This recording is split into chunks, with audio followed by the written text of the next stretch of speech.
Hey everybody, welcome to Autism Awakening, the podcast that helps you help your child with autism. I'm Dr. Jared Skowron, and we're in the middle of a mini-series in 2024. This mini-series podcast is reviewing all of the medical and biomedical aspects of autism. So make sure you start listening to these podcasts from the beginning of January, and we're going through everything that occurs in your child medically while we're dealing with our kids with autism. So today's going to be a really big podcast, a lot of research here and a lot of stuff to talk about. So want to make sure we can get through that and get to as many live questions as possible. If you're listening to this podcast and you're not aware, we record this podcast live on a Facebook Live event. So every Thursday, 12:15 p.m. Eastern Standard Time, I take my lunch and we have this podcast so you can take part in the live recording. You can ask live questions and it's a lot of fun. Hey, live shout out to Rodney. Rodney is always watching every week. Thanks, Rodney. So today, well, first off, let me kind of go back and review the mini-series that we've been doing so far. We started at the beginning of January talking about why our kids get autism, whether it's genetic or whether it's a viral/toxin that creates a regression. Then we got into how those things affect our brain chemistry and that is affecting our language. We got into how those affect our mitochondrial function. Mitochondria affect everything, especially the immune system. Then we dived into different infections in the gut and how the immune system, our deficiency of a gut immune system in our kids really predisposes them to intestinal infections like candida and mold and parasites. Then we got into the immune system's relation with food. Last week we talked about histamine and how the histamine part of the immune system affects our kids and affects their sleep. Today we're going to be talking about hormones, okay? And excuse me, a lot of what we hear about hormones is or at least conventionally, we think, hey, hormones, that's for puberty. All right, hormones, puberty. I got a kid who's, less than 10 years old. We're not dealing with hormones, all right? Put those thoughts aside because there are a lot of hormones going on in our kids regardless of their age, okay? So we're gonna be talking about all the hormones. And first, let me kind of give a brief overview of the hormones we'll be discussing, the hormones that are involved in autism and how you can use those to help your kids. Because let me tell you this, I think hormones in general are ignored by conventional medicine. I think there's a lot of symptoms that we all feel, not just autism, but all of us, based on changes in our hormones. And while we're all pretty familiar with those things, we're familiar with, hey, I've got testosterone that might be rage, I might be dealing with changes to my estrogen and progesterone that might affect my menstrual cycle and my mood at that time, or I might have thyroid issues and be depressed because of the thyroid issues.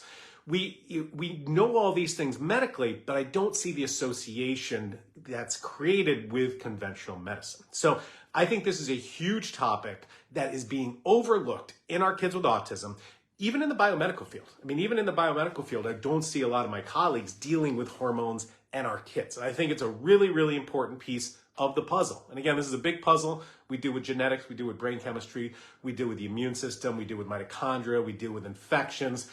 Now we're going to be talking about hormones. All right, so let's talk about a hormone first that everybody's aware of, which is thyroid. Hey, we all have thyroid hormone. We all have thyroid hormone throughout our life. In fact, even our kids, when they're babies, they're checked for thyroid disorders. That's part of the newborn baby screen. So we're already looking for these thyroid issues in our kids when they're a baby, so we know that those thyroid issues are, can be prevalent at any age, okay? And they're hugely associated with development. Let me make a caveat here. If you have a child with Down syndrome, all right? Now, obviously autism and Down syndrome are different. If you have a child with Down syndrome, the vast majority of them have thyroid disorders, and please get them evaluated and get them treated. You will have a huge improvement in quality of life, you and your child, when you make sure the thyroid is functioning normally. And I've seen conventional doctors say, yeah, well, this kid with Down syndrome, he has thyroid issues, but that's Down syndrome, all right? And then they don't treat it. Why are our kids with neurodevelopmental issues treated differently than a neurotypical child? And that's a big question I have for conventional medicine because I think it's wrong. I think it's poor medicine, and I think every child, regardless, needs to be treated and helped as much as they can. All right, let's get into first thyroid. we'll go briefly about thyroid. Did I flip this? Hold on, guys. I don't think I flipped this, and I'm not sure. I want to make sure I can flip it right now. There we go. Hey, I'm flipped. That's going to look a little better. All right, let's talk about thyroid dysfunction in children with autism because it's associated with a folate receptor autoimmune issue. Many of you, and I got to give a shout out to Dr. Fry. You know, he's a great colleague in our community. Dr. Fry publishes a lot of great research, and this is great because he's associating one of the things that he does a lot of research on, which is the folate receptor and the folate receptor antibodies. Okay, and many of you may have had a folate receptor antibody test. That folate receptor antibody issue is affected by thyroid dysfunction. Okay. And really my take home from most of these things we're going to talk about today is you got to get your kids tested. Okay? Get your kids tested. You never know until you look. And I see so many conventional docs not testing. Even when you ask them, they're like, hey, can we check this to make sure it's healthy? And you get dismissed. Okay? And you're like, no, we don't need to do that. No, that's not a problem. Well, the research is there. So what is the harm of a baseline evaluation? And this is really my call to modern medicine is let's look for more. And I know where this is coming from. This is coming from insurance not wanting to pay, and they put pressure on the docs, say, hey, don't order these tests because we have to pay more. Just let things go. All right. I disagree completely. Let's make sure our kids are healthy, period. All right. So make sure you get tested. Now, when we look at thyroid disorders, honestly, I think the best intervention is hormone therapy. Okay, whether it be thyroxine or Armour or Synthroid or whatever you do, I really think these are the most effective treatments. Obviously, here at Spectrum Awakening, we focus on natural therapeutics before pharmaceuticals, but thyroid interventions have been used for decades, and I find them very effective and very quickly effective. So if you've got thyroid issues, I think that's the way to go. But if we're dealing with something natural, you've got to make sure we look at the mineral iodine. So iodine is the #1 natural supplement that will support thyroid function. Okay, so you want to make sure your iodine levels are good. And where I see a lot of kids have an iodine deficiency, and let me go to the next research study, iodine in autism. Iodine in the urine was negatively associated with a clinician's general impression for children. Emotional response, adaptation to environmental change, verbal communication, activity level, and intellectual functioning are more associated with urinary iodine levels than other symptoms in that autism evaluation. So iodine helps thyroid function. You need iodine for thyroid function. And a lot of us are depleted. And where do we get our iodine? Mostly from iodized salt. Okay, and a lot of people, sea salt is very popular now, and a lot of people will get sea salt, but many sea salts do not contain iodine. We need iodine in our salt. And there are sea salts out there that do have iodine. There's other, over-the-counter salts that are iodized. You have to look at the label because it is a federal law that any salt product or any salt has to state whether it has iodine or does not. So please, make sure you use salt with iodine. And if our kids aren't eating salt, honestly, they're probably not getting iodine. So check your iodine levels if you want, but it never hurts to just say, hey, we're going to use iodized salt in our house, period. Another thing that can deplete iodine is chlorine, all right? And any of us with city water are going to have chlorine in our water. And anytime we drink our tap water that's from a city and not from a well, we're getting high chlorine levels. In fact, in our house, we've got a reverse osmosis filter in our kitchen. That's the water we drink. But if I don't go downstairs to the kitchen, like, oh, I just need a little bit of water from my bathroom, right? I will drink that water and be disgusted at the taste of chlorine in it, all right? So let's make sure we give iodine to our kids, all right? Because that chlorine is going to deplete our body of iodine. And when you look at the tests, this is what we're basically looking for. The big test out there for thyroid, and there are many, the big one is called TSH. So this is a patient of mine. Their TSH level here was an 8.3. That was high because it's supposed to be between a 0.45 and a 4.5. So much, much higher. And a big issue that I see with a lot of the conventional docs and pediatricians that work with my patients is that they'll test the thyroid and they'll see it abnormal, but then they'll dismiss it. They'll say, well, yeah, that's high, but you'll be fine, okay? Why do we have lab tests if we're not going to do anything with them? And that's really a question I have for a lot of medicine. So that is something that I want you to be persistent on. If you get these blood tests and your TSH is abnormal, please push for thyroid treatment. Okay, here's something else you may be looking at. Again, from my patients, these are thyroid antibodies, and these look at an autoimmune attack on our thyroid. For any of you who have Hashimoto's, which is the #1 thyroid condition in America, you may be familiar with these tests and see high thyroid levels. It means the immune system is attacking our thyroid. Okay, and if the thyroid's being attacked, it's not going to function optimally. So that's another test to look for. And again, if you want to test your iodine levels, you can do that through the urine. These are tests I order on my patients. So you can get those done from whether you work with me in our telemedicine clinic or whether you're working with your own doc. Here's a urinary test for iodine, and a patient of mine had a low level at 67, normal's 75 to 500. And another comment on these reference ranges, I see a lot of docs look at a value that's out of range and say, it's barely out of range, don't worry about it. All right, that dismissal is not helping you. That dismissal is not helping your kid, all right? Please understand that these reference ranges are developed based on a bell curve, all right? So that bell curve is who comes into the lab, who gets tested, and they're like, well, their iodine level is here and here. We're gonna make the reference range in the 95th percentile, okay? So for you mathematicians out there, we're looking at 2 standard deviations, but if you're low, you're lower than 97.5% of the population. That's huge. That's huge. If I'm like, hey, I'm in the 2nd percentile, right? If I took a test and I got a 2%, yeah, I want to make that better, okay? So don't be dismissed. Push for your kids. All right.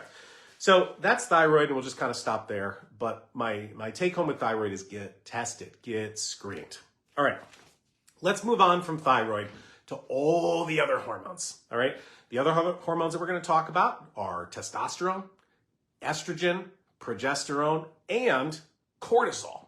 Now, cortisol, many of you are familiar with, is our stress hormone, all right? Here's what I want you to understand about our stress hormone cortisol. Again, it's a bell curve, okay? If it's too high, you have problems, but if it's too low, you have problems as well, all right? A lot of people think, hey, stress hormone cortisol, I don't want too much because that's going to cause problems. That's true, but you don't want to be too low either. All right, so we're looking at one of these things where more is not better, less is not better. We want that sweet spot. We want that Goldilocks just right. So let's get into cortisol first, because I find this, again, cortisol levels are, from day one, you're going to have the typical cortisol levels, through childhood, through adulthood. There's some little changes, but it's going to be there. Think of cortisol as your stress response. And this is where we're going to get involved into sensory issues. Take a step back. All right, I want you to just kind of imagine something. So imagine you're asleep in bed. It's 2 a.m, it's 3 a.m, and you hear a window break in your house, okay?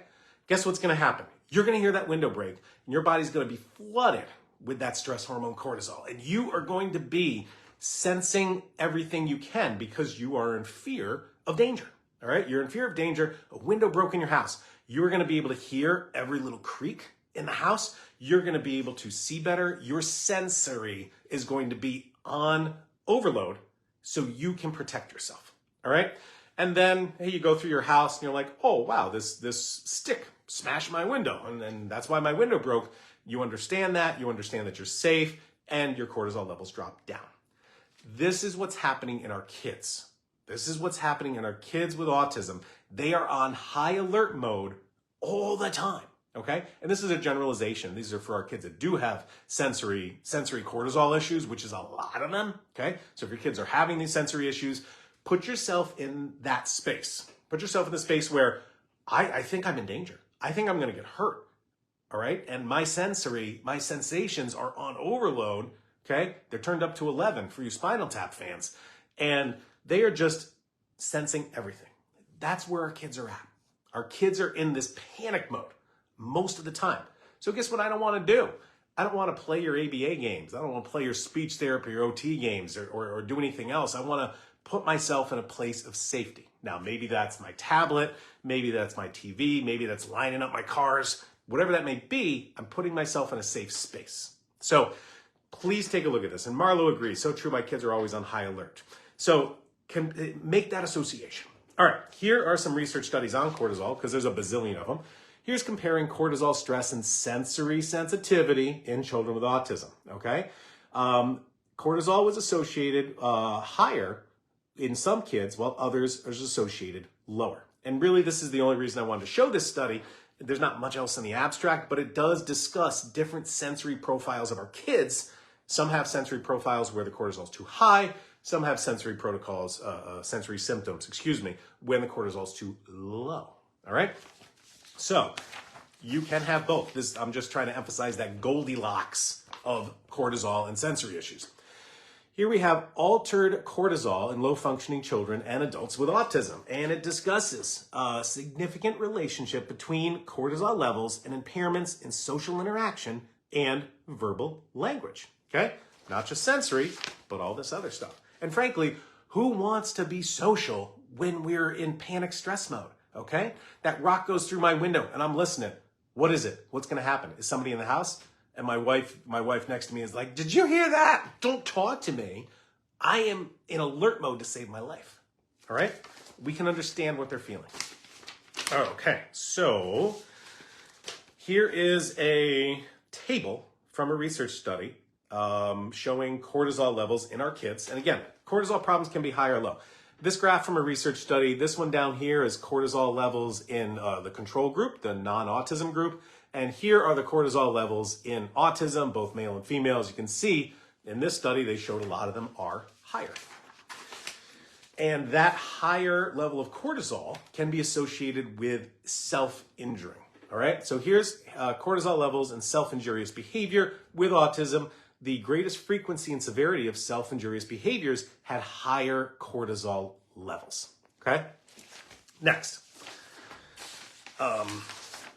All right, let's pause. That's our cortisol research. And let me take a kind of step back and before we go to the other hormones and talk about, well, what can I do about it? I want to look for what I have here on my desk, and I don't think I have one. The best way to normalize cortisol levels, okay? Frankly, I think natural treatments work way better than the conventional treatments in this arena. And different adrenal herbs are going to be the best way to modulate your cortisol levels. These are our products, Temper Tamer and Temper Tamer 2, and things like licorice, ashwagandha, ginseng, holy basil, rhodiola. These are kind of the common adrenal herbs that are in adrenal herbal supplements that'll really balance your cortisol levels. But some will push cortisol up, some will push cortisol down. So what I would recommend, if you've got a child who is very aggressive and has a lot of self-injuries or they're injuring you, you want to drop that cortisol, okay? So that's our Temper Tamer 2 supplement. If your child is quick triggered, all right, any little stimulus is going to set them off, okay? Anytime you say no, anytime you say get off the tablet, all right? These are the ones where you really do well with those visual schedules so the child isn't surprised, okay? This is going to be due to low cortisol.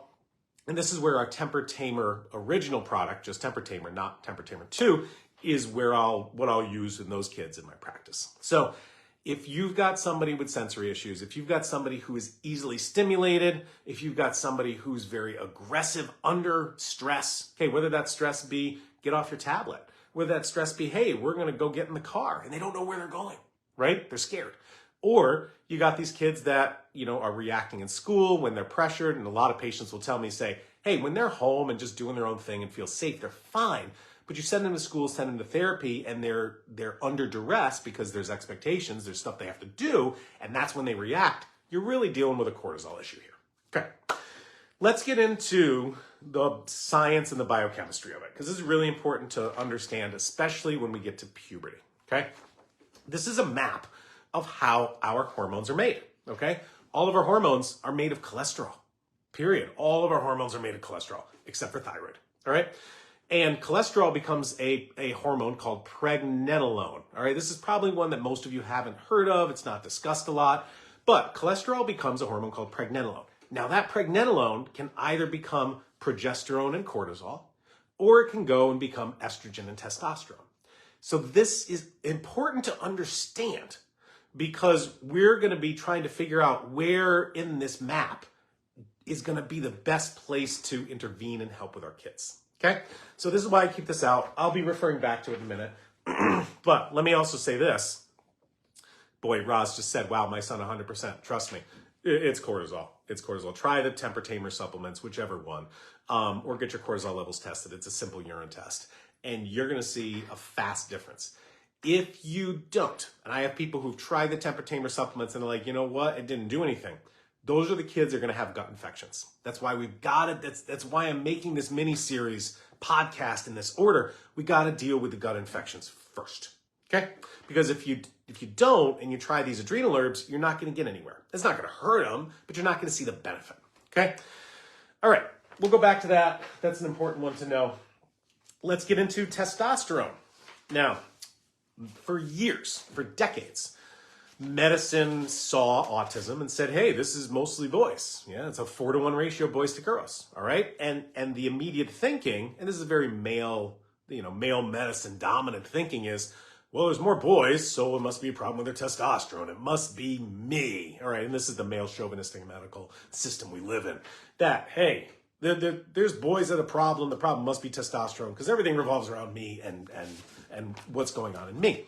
What we're learning in research the past few years is that's completely false. Okay? Testosterone levels really don't do much when it comes to autism. Okay? It's estrogen, and we'll get there. But testosterone does affect us, especially in puberty and upside down research, especially in puberty. And we've got testosterone and explosive aggression in autism, okay? And this does happen. You can have elevated testosterone levels, and that will cause aggression, all right? I don't really see this happen until puberty. So when puberty does hit, if we start to see aggression, then it could be high testosterone levels. I don't see that as much in our kids under puberty or pre-puberty. I think that aggression really comes from pain and a lot of intestinal infections, okay? But if you got a puberty-aged kid, boy or girl, and they're aggressive, it could be the testosterone. With females, I see a lot of another medical condition called PCOS, polycystic ovarian syndrome, which is a condition in women where high testosterone levels really starts creating all these cysts in the ovaries. That's going to cause a lot of behavioral issues. So we do work with both boys and girls with high testosterone. If you need a supplement to support that, our number 2 bestseller, one of the original products we started with 10 years ago, is Calm and Cool. Calm and Cool has an ingredient, has many ingredients, but one of them is inositol. And inositol is amazing at really metabolizing and supporting the body's removal of this testosterone. Frankly, I've given it to every one of my PCOS patients over the years. You want to drop your testosterone levels in half, Calm and Cool is going to do it. It's amazing stuff. All right. Let's continue. Again, make sure you test if you want to test your levels, okay? So here's an example. Here's a kid of mine, testosterone. And you can see here, his level was 564. It was supposed to be less than 260. Yeah, there was aggression in this kid. So you can test your levels and figure it out. All right, let's switch over from testosterone to estrogen. And you know what? Do I have a pen? I do have a pen. Hold on here, guys. Here's what I want to draw. All right. Here's this map again, okay? We talked about cholesterol. It makes all your hormones except thyroid. It turns into pregnenolone. It comes down here and makes testosterone and estrogen. Testosterone does convert to estrogen, all right? And we can have issues with this conversion step. All right. And this conversion step is called aromatase. So we'll get there because there's some research on it. But we're going to be kind of talking about the balance of testosterone and estrogen. It's that seesaw of male and female in all of us. And let me also kind of take a tangent here and say everybody has all hormones. Okay. Every male has estrogen and progesterone and testosterone, obviously more testosterone. Every female has estrogen, progesterone, and testosterone, obviously less testosterone. So don't think, hey, I've got a boy, I've only got testosterone. I got a girl, I've only got estrogen, progesterone. We've all got them all. All right. Side comment, I'm not going to say. Anyway, I digest. So what we're seeing here, let me show you this. This is a research study talking about fetal estrogens and autism. Don't mind the extra O's. For those of you here in the US, this is how they spell fetal and estrogen in the UK. It's a British study.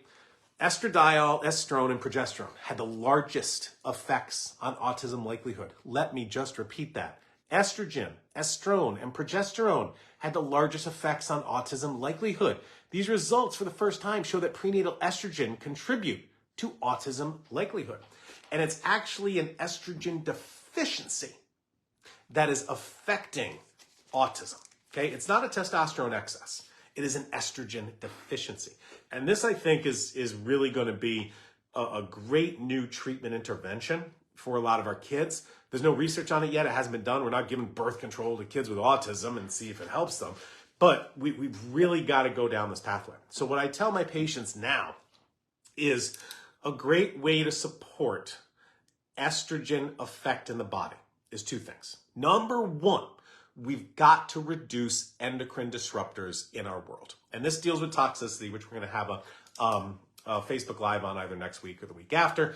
And there are these chemicals in our world now, like BPA, like bisphenol A, which is in baby bottles. That is going to affect hormone activity in the body, along with other endocrine disruptor chemicals. Okay, the biggest source of these, and I want you to remove these from your house, are different chemical smells. Okay, we're not talking about essential oils. We're talking about the chemicals that make things smell good. What the heck is in Febreze that makes it smell like fresh linen? Or the little smelly things that we plug in? What? Those are just different chemicals. Those chemicals are harmful for us, all right? Anytime you smell laundry detergent, anytime you smell fabric softener, anytime you smell dryer sheets, what is this? Is this really a fresh garden linen? It's a chemical. That chemical is massively bad for all of us because it affects how our hormones work in our body. Whether we're dealing with female fertility issues, whether we're dealing with menstrual issues, whether we're dealing with brain development, you gotta get these fake smells out, period. You wanna use essential oils, that's great, okay? Be very careful about essential oils on the skin of young kids, but essential oils in the air, that's fine. Sorry, I get frustrated. So much of our society is for convenience and making life seem great, like these smells, but honestly, they really, really hurt us. All right, here's another one on metabolic alterations among autistic males. So metabolic alterations among autistic males, significantly lower levels of cholesterol, cortisol, and estrogen. Again, lower levels of cholesterol, cortisol, and estrogen, as well as higher levels of testosterone, okay? So it's there. It's there. At every age, it's there. We have if you're interested, there's two ways you can test your hormones. Number one, well, there's three ways you can test your hormones. Number one, a blood test. And that's kind of conventional. Gold standard is blood work for your hormones. I know our kids don't do well with blood draws. There are saliva tests and there are urine tests that will also look at this. We offer the saliva test on our Spectrum Awakening website where you can check these. Every single male that I've tested their hormones on has an estrogen deficiency. Some of them off the chart low, like the machine can't find it, okay? Every single one. How are we going to improve this? Like I talked about, get rid of these fake smell chemicals. They're hurting us. Yeah, I know they're nice, but please get rid of them, okay? In fact, what we just did at our house, we kind of got rid of our cleaning products and now we're using like thieves oil, essential oil to clean things. It works great, okay? Next, the other thing to do to support estrogen activity. Again, we're not going to be giving birth control to these kids. I want you to try flax seeds, okay? Flax seeds and or pumpkin seeds are an amazing way to support estrogen effect in the body. They don't contain estrogens, but they support estrogen activity. And so you can take flax seeds and grind them up. You can just eat pumpkin seeds. Do this on a regular basis. Amanda said flaxseed. Yeah, flaxseed. Do this on a regular basis and we can improve estrogen effect in our kids, which can improve brain development, okay? We're going a little bit over time here. There's a lot of research. Here's another thing. Let's take a step back. Hold up your hands, everybody, all right? I want you to hold up your hands and take a look at the height of your pointer finger compared to the height of your ring finger, okay? So if you have a higher, and you can kind of see mine there, mine are pretty even. Some people have a very longer ring finger compared to pointer finger. This means more testosterone activity in your body, okay? Some people have a very long pointer finger compared to the ring finger. This means a much higher estrogen effect in the body. So what we see in our kids is and this is called 2D, 4D ratio, number 2-digit, number 4-digit, pointer finger, ring finger. What we see is the ratio of those is substantially lower or more masculine or less feminine in autism. Again, we're seeing this estrogen deficiency affecting our kids. And you can just look at your fingers and have a guess on that. It's pretty cool stuff. Okay, here's another one. Again, bringing this back to sensory for you guys. Female-specific dysfunction of sensory circuits in a mouse model of autism. Genetic reduction of estrogen receptors are associated with deficits in the temporal processing of sensory stimuli, okay? If estrogen can't function in your brain, you have sensory imbalances, period, okay? Period. And this is where I want to make sure you guys are doing everything you can for your kids, because even my biomedical colleagues, I don't think are really getting involved in this. This is why we're trying to be ahead of the curve. All right. Last part. Nope, not last part. Going back to this map. I know there's a lot of research here today, but we'll get through it. Testosterone can convert to estrogen. This is known as aromatase. Okay? You don't need to know that term, but I just want to introduce it for this next research study. Aromatase in the brain. All right? And that is the conversion of testosterone to estrogen. So if you don't have aromatase, you have high testosterone and low estrogen. Let me say that again. If you have slow aromatase, more testosterone, less estrogen. This is what's happening in our kids. If you have a lot of aromatase, you got the reverse, high estrogen, low testosterone. Aromatase expression in the human brain, and this research study discusses its role in the regulation of sensory integration, social behavior, cognition, language. Aromatase is affected by neurodegenerative conditions and may participate in autism, depression, multiple sclerosis, stroke, and Alzheimer's. Amanda says it's interesting. You better believe it is. This is what's happening in our kids. This is the way for recovery. All right, another one. Association between estrogen receptors and the symptomatic severity of autism. Impairment of social interaction and emotional regulation was linked to these estrogen receptor genes. Okay, so Dolly said, so if a ring finger is longer, means you need more estrogen. Yeah. And what I would recommend is converting it. Okay, don't take estrogen supplements. You want to convert it. And that's with the Common Cool supplement. So if you got a bigger ring finger, I would get on Common Cool. I think you're going to feel better. Okay? If you've got the reverse, well, we're not. Then we'll go, if you have the reverse and you have a longer pointer finger than ring finger, you probably have more estrogen. You're not metabolizing it. We have a supplement called SD Down, estrogen down, that's going to help with that. It's not used much in our kids with autism, but it is available. All right, last but not least, we talked about BPA, bisphenol A exposure and neurodevelopment. This is an animal study, but BPA exposure early in development leads to deficits in the processing of sensory information.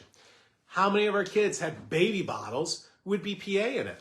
And what do? And that it's in the plastic and it gets released with heat. So what do? We put it in boiling water. We're like, here you go, it's warm milk. And you're releasing these toxins that the industry puts in our stuff. It's why we are where we are today, everybody. All right, next. Hey, more estrogen. The role of estrogen receptors in psychiatric disorders. This research study discusses the contribution of estrogen receptor and estrogen signaling to cognition and neuroprotection. Estrogen is so important in our kids. So important in our kids. Boys too, guys. Estrogen signaling is a therapeutic target in neurodevelopmental disorders. Alterations in the level of estrogen receptors have been found in subjects with autism, and adjunctive estrogen therapy has been shown to be effective in the treatment of schizophrenia. Where science hasn't gone yet is using this treatment in autism. And this is where I think the new science needs to be. And this is why we need to be ahead of the curve. Okay? And again, don't give your kids estrogen. Try the flax seeds. Try the pumpkin seeds. Okay? Try the Common Cool. All right, here's another one. Estrogen receptor agonists in the mouse model of autism. This is using pharmaceuticals. Again, we can do this naturally. Pharmaceuticals that activate estrogen activity in the body improves behavioral deficits, including hyperactivity, spatial memory, and social preferences, improves anxiety and repetitive behavior, and neurotransmission in the animal model of autism. Wow, pretty good. So, what next? One last thing, then we'll get to some live questions. Again, I know this podcast has had a lot of info. Let's go back to here, okay? Where do I intervene, okay? We talked about cortisol, and yeah, cortisol is gonna be our quick trigger kids and use adrenal herbs like temper tamer. You wanna make sure testosterone and estrogen levels are where they should be, okay? So if you have too much testosterone and too little estrogen, like most of our kids with autism have, try the Common Cool supplement, try flax seeds, try pumpkin seeds. Now, what if you're deficient in all of them, okay? If you're deficient in cortisol and estrogen and testosterone, we can intervene higher here at this substance called pregnenolone.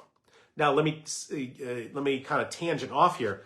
There are people in the autism community who use cholesterol pills. They actually take cholesterol because they've got low cholesterol levels, and they do that to improve a lot of the autism symptoms.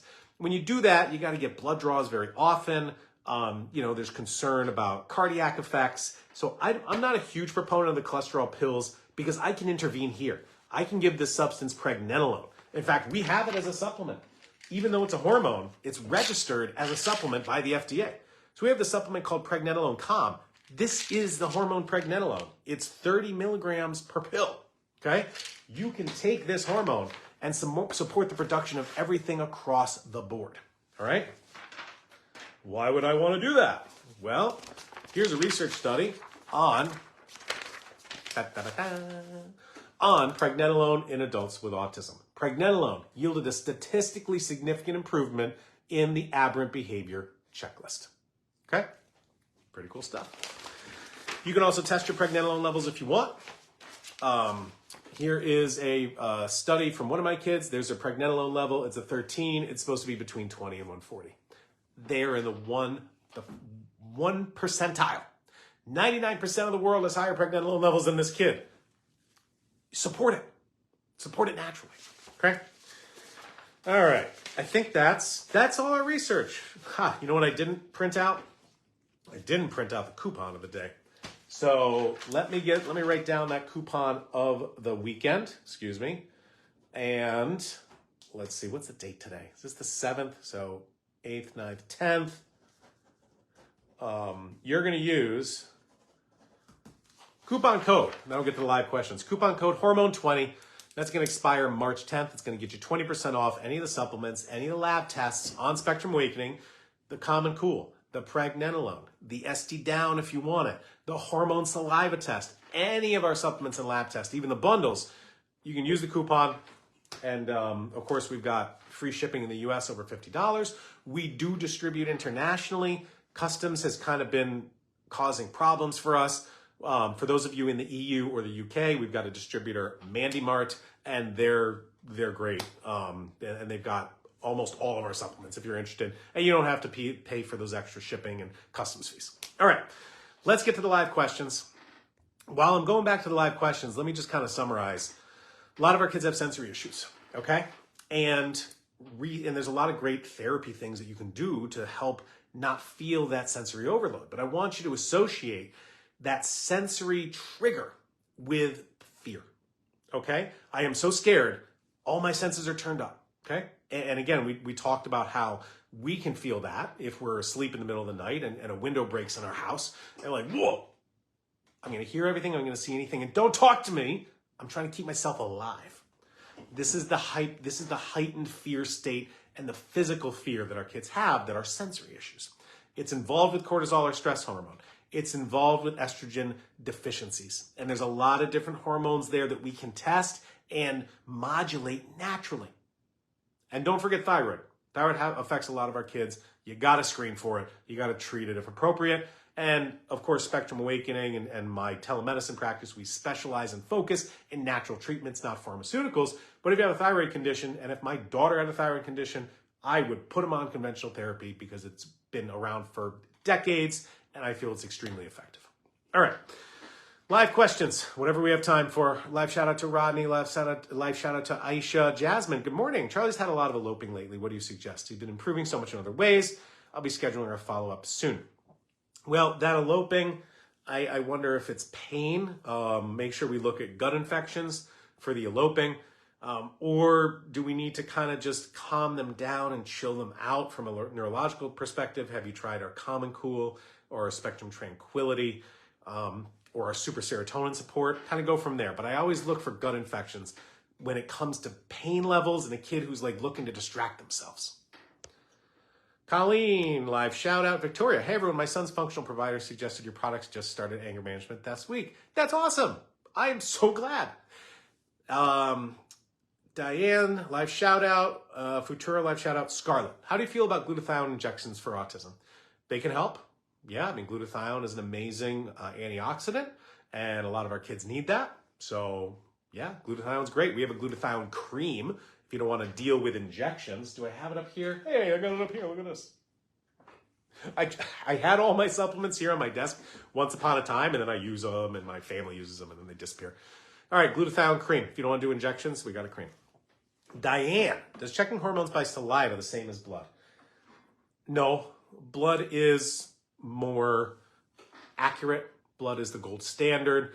And what comes out in our saliva actually has to do with whether we're a secretor or a non-secretor, which is another kind of genetic thing like blood type. So I don't think it's as accurate, but if your kid's not going to do a blood draw, it's an option. And again, we've got the saliva test through our website. People are sharing. Thank you guys. I need you to share this. I will be here talking, educating, helping. But you've got to share this stuff to help other families. They're going to believe you, honestly. Alyssa, good morning from New Mexico. I've never been to New Mexico. I really want to go. Yvonne, can I give serotonin supplement if my kid takes Zoloft? No. There are not many contraindications or interactions between our supplements and pharmaceuticals, but the one that I would avoid is antidepressant SSRIs like Zoloft and Prozac and Lexapro and our serotonin supplements. I would avoid that. Lori, hey doc, have you ever heard of supplementing with biotin? Yep. Yeah, it's great. It's in our mitochondrial product. We talked to somebody last week who had a genetic mutation on a biotin gene, which frankly I see in like 5 to 10% of our kids. Haheo, hey, I just started the superflinic acid. I've added a second 1/8 teaspoon. What's the average number of doses per day? I would just stick with that and then keep moving, with other kind of treatments. Stay there and support with other stuff. I mean, you can take more, but again, folinic acid is going to be a bell curve. A little bit's good, a little more is better. Too much, yeah, we got some aggression. All right, Alyssa, we have endocrinology next week. What test should I ask for? Everything we talked about. Thyroid, cortisol, estrogen, testosterone, pregnenolone. Every single thing on this sheet, cholesterol, pregnenolone, progesterone if you want, cortisol, estrogen, testosterone. You don't need to do DHEA, but this is what you want tested. And of course the thyroid. My daughter's extremely overweight with motor issues. I'm treating mitochondria with improvement in energy and motor, but not in weight. Yeah, you got to check that thyroid. And get on an iodine supplement. We've got an iodine supplement. Do I have it here? I should probably take some myself. Of course, we use iodized salt. We do have an iodine supplement called Iodynamite. So if you're looking for a supplement rather than salt, you can use that. Honestly, the salt works better than the supplements, but if you want to go supplements, that's one. All right. Tanya, is there any way to check thyroid other than blood testing? No, I wish there was. I love doing urine tests and stool tests on our kids because we can get stuff, but not that. Mirka, hey doc, what supplements could we use for sensory issues? As we talked about, our temper tamer supplement and flax and pumpkin seeds. That's where I want you to go. And maybe Calm and Cool. Joanne, can you use gut reset with the yeast mold bundle? Yep. How would you space it? I suggest the yeast mold bundle. Take one capsule or one dose of each of the 3 things together in the morning and the night. Do your probiotic midday. Zulika, my son with Down syndrome is on levothyroxine for his hypothyroid. Awesome. But he's at high risk for hyper as well. I asked his endocrinologist about the iodine. I showed her the bottle and she said no cause. His iodine is high. If you have a test that confirms that iodine is high, that's great. Okay? But I want to make sure that that is proven and not a guess. Okay? So, and iodine levels will change. So, if you haven't tested in a year, get a retest. You can get a simple urine test. Alyssa, off topic. My daughter's reacting to foods. I believe it's her MCAS. I'm treating H1H2 blockers over the counter, finding it hard to treat the underlying cause, which is the mold. It's a never-ending circle. Well, Alyssa, make sure you listen to our podcast from last week. We talked about histamine, our Allergon, and our histamine C products. And I think you've got a parasite. Parasites can cause histamine issues just like mold. Make sure you use our yeast mold bundle. Get a stool test for parasites as well. All right, Tanya, if the results of iodine is low, it means that there's a problem with the thyroid. It means you're going to. Yeah, so let me give you an example. If we don't eat any iron, we're going to become anemic. All right, when you do lab tests, the iron levels drop first and then the anemia shows after that. So if your iodine is low, you may have normal thyroid now, but eventually you won't. So support the iodine. Zulika, my son has Hashimoto's. Anything that helped besides the iodine since it's elevated? No, I would just go with the iodine. From a natural perspective, you said you were on levothyroxine. I'd say levothyroxine and iodine. And yeah, test your iodine levels to make sure they're normal. Haheo, sometimes our infant and toddler who's autistic has dark circles under the eyes. What could be the root cause of this? Haheo, I'm glad you asked this question.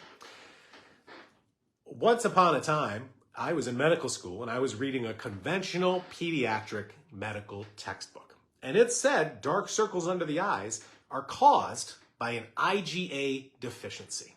Let me repeat that. Dark circles under the eyes are caused by a deficiency of the gut immune system. Find me a pediatrician who knows that and read that textbook, okay? Dark circles under the eyes means poor gut immune system. Got it? All right, now that can be caused by foods. That's why they come and go. That can be caused by a myriad of things, but go with the gut infections. Yesenia, my son has PANS flare in October. Since we've been having multiple panic attacks, heightened ADHD. We've been treating these things, but should we treat PANS even 6 months after or move on to Folinic and Mitosports? I would do it all. I would still work on the pandas. Make sure you try our Panda Bear supplement. Try our Neuroimmune. That's a very intriguing product, but only if you can swallow capsules. That's a great treatment for pandas, but it tastes nasty if you open up the capsule. But still, work on Folinic and Mito. Why wait? All right, Jeannie's watching. She's always watching. Hi, Jeannie. Marlo, so true. My kids are always on high alert. Yeah, it's. I want to make this tangible for you guys to know how our kids feel. Because they can't tell us, most of them. Alyssa, I'm constantly in alert mode since having my daughter, fight or flight 24/7. You know what? Yeah. Parenthood is stressful. Having a kid on the spectrum is stressful. Life is stressful. I think we all need adrenal support. Try our temper tamer, please. Try pregnenolone. I personally take a pregnenolone and a temper tamer, and I feel great those days. Jeannie, we had our hormones tested by blood by our pediatrician several years ago. Retest. Will these levels change? Yep. Retest. Tanya, is there any no blood testing that can test all these hormones at once? I'm asking because my daughter's hard. I mean, yeah, you can order them all at the same time. Sure. Yeah, look at all of them at the same time. All right, that's my son. Wow, my son 100%. Joanne, with the increase in alpha-gal allergy due to tick bites, will you be going towards vegan capsules versus gelatin capsules? Joanne, great question. I will talk to my producer about this. Melanie, we've been seeing great results with the Skowron solution. Awesome. The folinic acid does seem to make at least one of our twin boys hyper in the morning. Should we stop it? No, reduce it in half and maybe add more of the anger management. Capri, when is the earliest I can have my baby tested for gut issues? Today. Day one. Okay? Can't seem to get anything done. I have a colicky 3-month-old. What do you suggest? Well, if you got a colicky 3-month-old, please stop the dairy. Number one cause of colic is dairy. Okay? So get off the dairy formula if you're on dairy formula. If you're not eating dairy formula, make sure you're not drinking any milk or cheese. Then we've got to go and look at, if you're just breastfeeding, what we have to do is test your food allergies and see if you have a histamine issue. So if you're just breastfeeding and the kid has colic, I would take histamine supplements like our Allergon, get your food allergies tested and go from there. Because that histamine is going to cause colic and it goes through the breast milk. Alyssa, does that mean hormones are a result of food we eat and put in our body? Partially, but not completely. All right. Deb Kumar says, are you a practical trainer?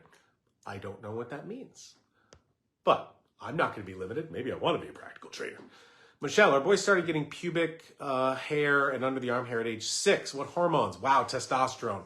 Check your testosterone. Get on some Common Cool 100%. Diane, I've been detoxing my son for a year because of heavy metals. How long does it take to ensure everything is out? It takes months to years, depending on how aggressive your detox. Do the toxin levels have to be 0? You know, we'll never all be toxin free. It's a toxic world. Our food, our air, our water, it's toxic. Do they have to be 0? Well, here's my question. How much bleach are you willing to feed your kid? Okay? Is there a safe level of poison you're okay giving your kid? And that really is the rhetorical answer for that question. Will we remove symptoms and still have some toxins? Yeah, because guess what? I have toxins, you have toxins, we all do. So it's a balance. But then these toxins do cause a myriad of health issues like cancer and neurodevelopmental issues. So it's a tough call. This is my kid. Testosterone makes sense. Ruby, my son's 8 and recently been pulling and messing with his penis. Everyone says it's because of age. Could it be something else? Well, look, boys like to touch themselves. That just happens. 8's a little young. So what I would do is at that age, I would look for a yeast infection. Okay. And you can have yeast around the groin without physical signs. Like the first symptom of that yeast is going to be itching. Okay. You won't see any redness. You won't see any peeling or any kind of skin changes, but it can be yeast. So I would treat the yeast first, or we're just dealing with sensory issues and he found the button that feels good. Look, I would have kids masturbate in my office and the moms are like, what's going on? I'm like, well, we got to talk about the birds and the bees. Capri says, my son's hair started falling out after a TRS. It's been a year and still coming out. What do you think? Well, TRS is a zeolite supplement. My concern with zeolites is that they're made of aluminum, and aluminum is a neurotoxin. So I don't use zeolites anymore because of that, but that could be an issue. Check his thyroid. Make sure you check his thyroid and his iron levels and see if that helps. Nina, my 3-year-old takes the Skowron solution, is doing well. Better sleep, calmer, happier, and language is improving. This is awesome. This is why we make this stuff, guys. But a few weeks ago, she started visual stimming and low eye contact, and social anxiety is getting worse. Is this related to GABA or histamine? Oh, I wonder if it's a PANS reaction. Did she recently get a cold? I would go in that direction. All right. Amanda, my son since puberty post-COVID has developed these symptoms. Yeah, well, puberty screws everything up, doesn't it? Ain't nobody like puberty. Okay, try our Common Cool supplement, see if that helps. Try the pregnenolone, see if that helps. Try the temper tamer, Amanda. Those are the things. Or maybe we're dealing with post-COVID PANS. I've seen plenty of COVID PANS. Okay, always watching Natalie's grandma. How do you recommend taking brown log train, histamine C, now or gone? Like dosing instructions, I would just follow the dose on the bottle. Brown log train, you're going to adjust based on the poop consistency. But the histamine C and Allergon, follow the bottle instructions. Jeannie, I can smell dryer sheets in the air in our neighborhood. People just don't seem to realize. I know. It's part of our community. Maria's here. Maria's from Sweden. Right, Maria? Thanks for tuning in. Amanda says, different kids since post-COVID puberty aggression, meltdowns, tics, and mood up and down. You know, somebody mentioned this last podcast was ViraClear. ViraClear did really well for those post-COVID issues. Try ViraClear for that, but again, puberty issues you got to deal with differently. Loretta, how can often brown log train be used? Every day. Every day. Tochi, looking forward to our appointment next month. Me too. Can't wait to finally have my son on the right path and run every test necessary. Well, Tochi, thank you. Or Tachi, hope I'm saying it right. Yeah, this is what we do. You know, if you guys are interested, I have appointments, telemedicine. You sit on your phone, you sit on your computer. I have patients all over the world. I'm going to order lab testing for you. I'm going to help you interpret lab testing you already have. Just upload it into our medical system once you have the appointment. And we're going to put you on the right path. You know, this is what we do. So I've been doing it for 20 years, guys. Dominique is asking somebody else a question.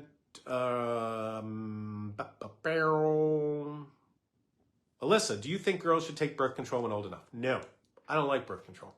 Not at all. Okay. There's other ways to modulate hormones. All right. Dominique, was talking to somebody else. Dolly, so if the ring finger is longer, it means you need more estrogen? Yes. And try the Common Cool supplement, okay? Because it's going to convert that testosterone to estrogen. This is my kid. Wow. Rhonda, you're so awesome, Doc. Thank you for all you're doing. You're welcome. I love what I do. I love helping kids, but I need you to spread the word, guys. That's what I need. Nikki, how you doing? She's always on. Mine is dramatically different. It must be the estrogen overload. That can happen. Try that SD Down supplement. Yaira, our son loves pumpkin seeds, and we keep them on board. How about sunflower seeds? No. How about hemp? That was a little aggressive. How about hemp seed hearts? I'm not sure about hemp seed hearts. Sunflower seeds actually support progesterone, okay, which is good, but I think estrogen is more of an issue. So if you do have sunflower seeds, I would focus on the pumpkin seeds. You can still have them, but don't go overboard. Yvonne, if my kid is constipated, does he need more fiber? I would first give magnesium and electrolytes. Try our brown log train supplement first. The downside to fiber is it's going to constipate you more if you don't drink enough water. If you drink more water with the fiber, that's great. We got a great fiber supplement, brown log fiber, but you gotta drink enough water or it makes things worse. Alyssa says they use cholesterol pills for mold toxicity. I don't know. I don't know that. My colleague, Dr. Smith, should know that. She's a mold expert, molder. Rondo, question. My daughter has both factors of MTHFR. She's having bad cramps. Is it safe to give her Motrin? Probably. I don't know from that info, but possibly. Also try some magnesium, guys. We got a magnesium cream. It's called Calming Cream. Rub that on, lower abdomen. Get the magnesium right there in the uterus. Yersinia, can you take serotonin support and temper tamer together? Yes, but temper tamer should be taken in the morning. Serotonin supplements should be taken at night. So I would space them out, but yeah, you can. Amor, can pregnenolone be taken with seizures? Yeah. All right. Alfaf, first live with you, doctor. I'm so happy. I'm happy you're here. Any of you guys, please, thank you for doing everything you can for your kids. Honestly, there's too many parents out there, and this is what makes me the saddest, is they just throw up their hands. They're like, well, my pediatrician said send them to therapy, and that's it. Your pediatrician didn't learn about autism. They just didn't, okay? Unless they've got some skin in the game and they got a kid on the spectrum themselves, they don't know much, okay? Not their fault, they just weren't taught. But don't give advice if you weren't taught. Hey, don't come ask me how to fix your car. Trust me, I don't know, okay?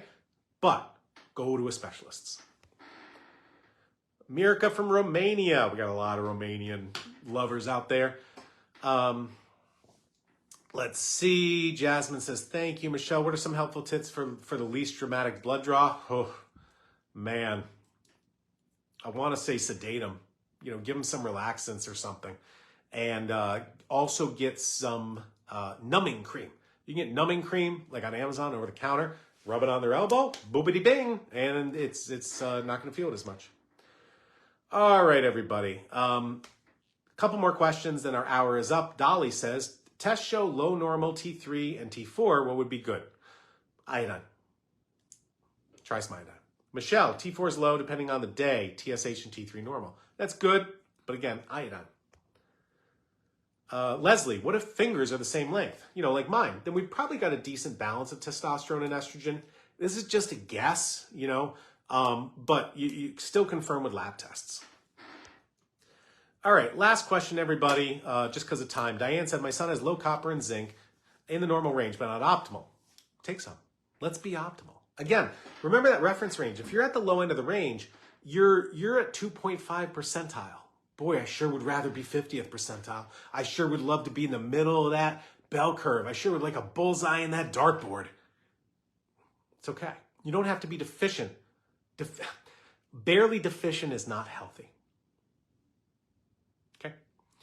All right. Should I give more zinc besides his multi? Yeah. How long should I give him copper? Until it's normal. All right.